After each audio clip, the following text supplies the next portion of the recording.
Je vais commencer le cours par une shmira, c'est-à-dire une sauvegarde. Cette prière que je vais vous faire, et d'ailleurs je vais vous l'enregistrer, de façon à ce que vous puissiez la faire chacune, quand vous avez besoin. C'est mieux de la lire tous les jours, ou 2 fois par semaine, pour ceux qui peuvent.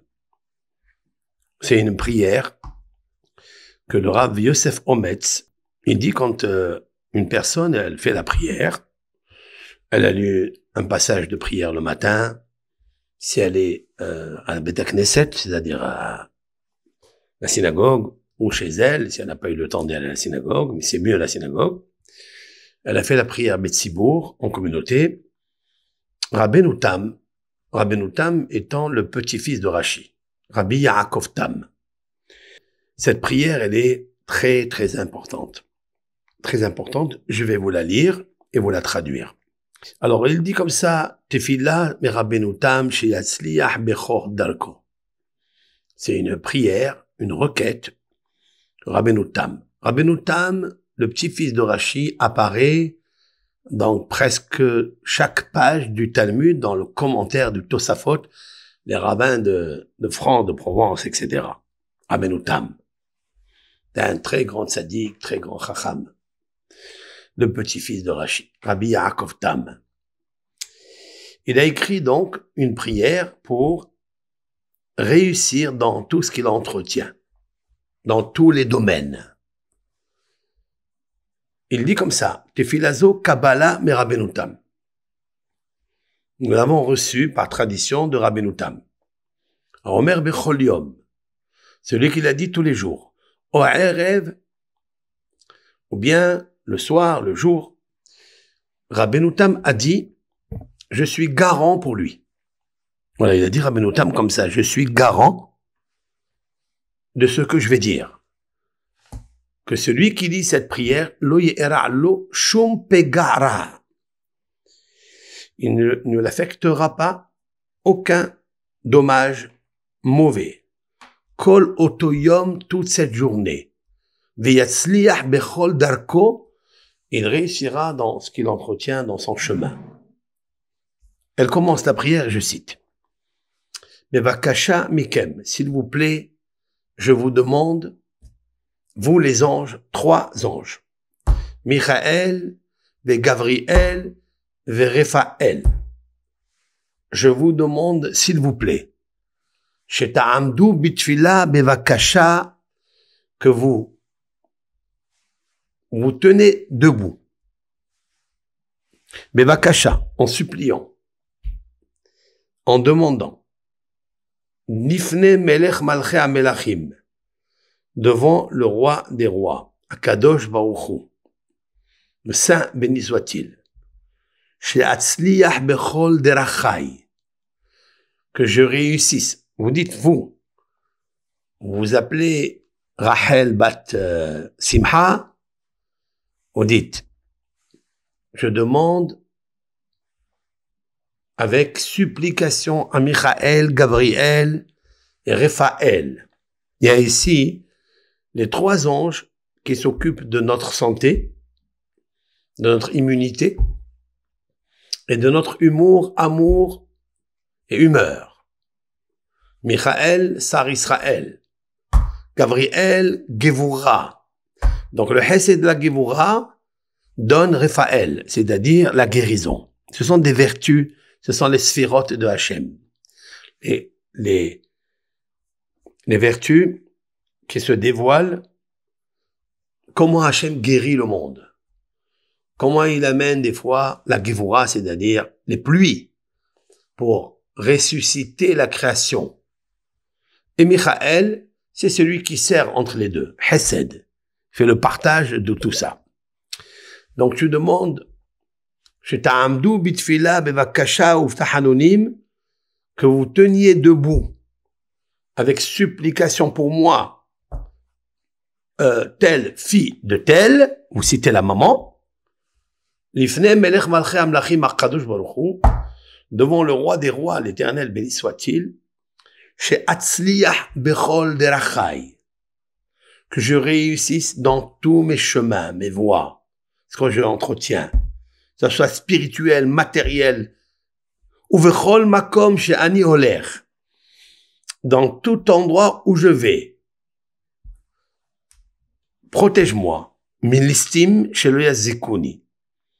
Des brigands, des voleurs, des personnes qui cherchent à faire du mal, shelo yazikuni. Qui me fassent pas de mal. Hen misharin, hen mililin. Que ce soit des princes physiques ou des princes métaphysiques. Lilin. Hen mi'ish, hen ve'isha. Soit un homme, soit une femme. Mikol davara. De toute chose mauvaise. Protège-moi de toutes ces forces physiques, métaphysiques, hommes, femmes, anges, mâles, femelles. De tout mal. S'ils veulent me faire un mauvais sort, une sorcellerie, un mauvais œil, Mikol davar ra. Protège-moi. Maintenant, c'est Michael, Gabriel et Raphaël qui prient pour toi. Hen meherev, hen mera'av. Qu'il y ait un accident, qu'il y ait une guerre, qu'il y ait une famine. Protège-moi de ça. Hen mikol pour anout. Hen mikol pour anout. Bravo. Hen mikol pour anout, c'est-à-dire soit de tout pour anout. C'est quoi pour anout? Ça veut dire des malheurs, des punitions, des sanctions. Haolchim ou ba'im le'olam. Ils vont et qui viennent, qui se diffusent dans le monde. Qui vont et qui viennent. Comme c'est marqué dans le psaume 91. Il y a des flèches, il y a du feu maléfique, empoisonné, qui vont dans l'air, dans la nuit et le jour. Protège-moi de ça. Mikol, minakol, yatzileni Hashem, Eloké Israël.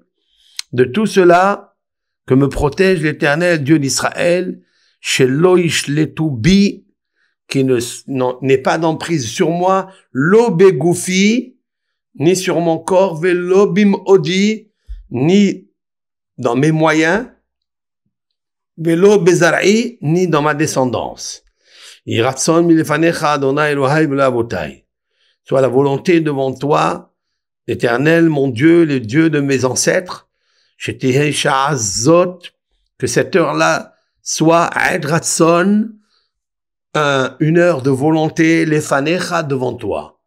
Shetishma et tefillati uvakashati, que tu écoutes ma prière et ma demande, ma requête. Adonai tsevaot imanu, misgav lanu Elohei Yaakov Sela. Alors là, c'est très important. On doit le lire ici 3 fois. On va voir ça. J'ai pas besoin maintenant de l'expliquer. On va le dire et après on l'explique. Alors, Adonai Tsevaot, c'est-à-dire l'Éternel de miséricorde, le roi des armées, est avec nous. C'est un verset dans les psaumes. Misgav lanu, il est pour nous une forteresse, Eloké Yaakov, le Dieu de Jacob. C'est là, à jamais. Adonai Tsevaot, l'Éternel, béni soit-il, le Dieu des armées, Ashrei Adam Boteach Bach, heureux l'homme qui a confiance en toi. Adonai Oshia Melech Ya'anenu Biyom Kor'enu, Hachem, le Dieu de miséricorde, Oshia, c'est-à-dire sauve-moi, protège-moi, délivre-moi.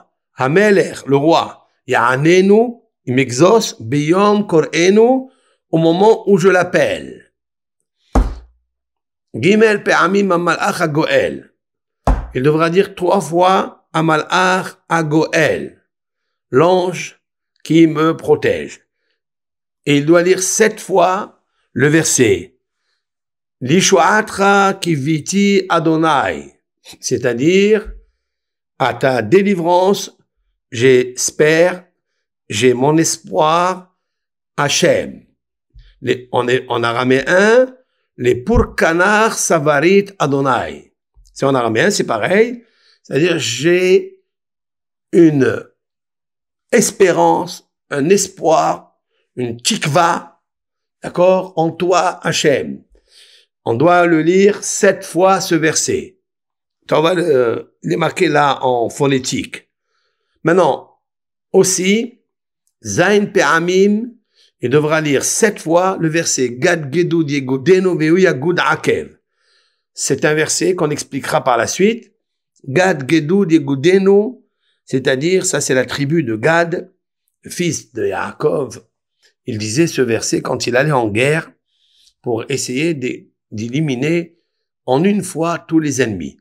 Et des fois, lorsque il y a un package d'ennemis, de malheurs, de souffrances, d'inquiétudes, de stress, de marash hora qui arrive en package, ce verset-là, Gad Gedud Yegudenu Ve'u Yagud Akev, c'est un verset qui réunit en fait des forces comme des anti-scuds pour anéantir toutes ces forces groupées, ces forces maléfiques groupées.